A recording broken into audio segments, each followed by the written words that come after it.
Bro నమస్తే.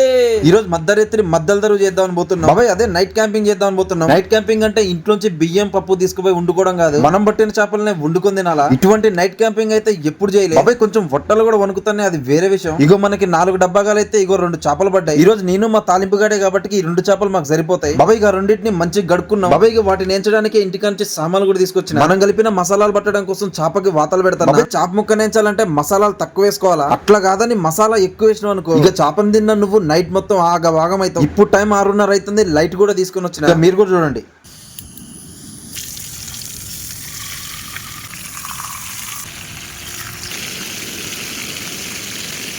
ఇక చాప ముక్కలు కూడా మంచి గాలి. మా ఓడికి ఆకలికి సచిన్ 6 కొడుతున్నట్టుండు, వేడిది కూడా నవ్వుతూనే ఉండు బాబా. ఇక చాప ముక్క కూడా మస్తు గాలింది. ఇలాంటి ఎంజాయ్ చేయాలని ఎప్పటి నుంచి అనుకుంటానా, ఈ రోజు కుదిరింది. ఇక మన వీడియో నచ్చింది అనుకుంటానా, నచ్చితే లైక్ చిన్న కొట్టండి, గంటను గట్టి ఖతర్నాక్ వీడియోతో మళ్ళా కలుద్దాం. రైట్ మళ్ళా.